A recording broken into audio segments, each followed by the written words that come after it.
So the Americans are more interested in a transgender, homosexual agenda around the world. They will invest their money and give you money to protect human rights.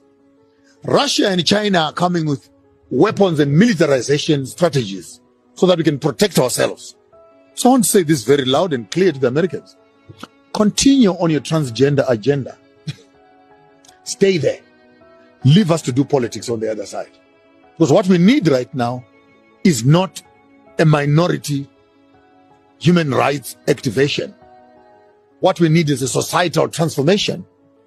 And for you as Americans to think that we really envy that when you have an anti-lesbian, anti-gay, LGBT principle, then tourists would drop. Let me correct that once and for all, Sbu. And cut and clip this, and it must be loud and clear. Are you saying to me that all the tourists are gay? And when you hear that this is a non-gay zone, tourism will suffer? Question number one. Question number two. Are you saying that we don't have a right to expressing ourselves as Africans? Question number three. If democracy means majority rules and majority votes against a principle, then why won't you allow that to become law? Are you saying the minority must manage the majority, or the majority must manage the minority? Then if that whole ideology is wrong, then take democracy in a nice black dustbin bag and throw it outside. Because what you are telling us is by the people, for the people, with the people, and all those slogans you hear, what democracy represents. If we are 10 in the room and 9 people say no, and one person says yes, democracy says you go with the majority.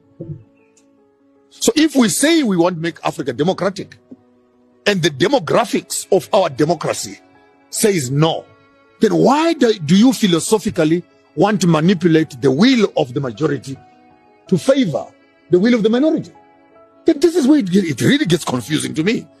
Because you're selling me one thing on one. I understand this democracy because it is based on the principle 1, 2, 3, 4, 5. When it comes to practice, no, you can't practice it like that. Then what do you want?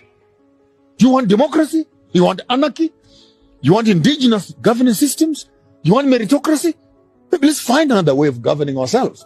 But the ideology of democracy being founded on majority rule does not count. Because the rule that runs the South African constitution right now is not majority count, it's minority count. This is not about sexuality, it's about sovereignty.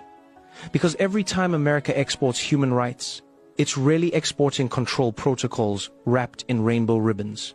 They talk gender, but they mean geopolitics. They speak inclusion, but they mean infiltration. When the West funds NGOs to protect minorities, what they are really protecting is their ability to dictate what values an African child is allowed to grow up believing. Maponga's point hits where it hurts. You can't sell us democracy at gunpoint, then punish us for voting differently. If democracy means majority rule, why is Africa not allowed to rule by its own majority? The hypocrisy is breathtaking. They want our gold, not our God, our votes, not our voice.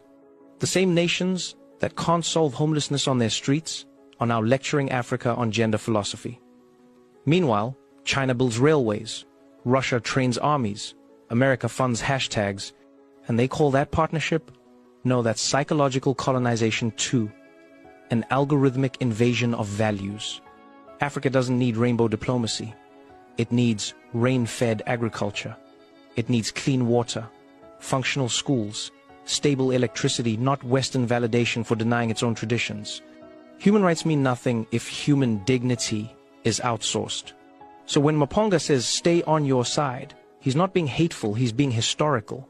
Because the last time we let Western missionaries in, they gave us Bibles and took our minerals. This time, they're coming back with NGOs and taking our minds.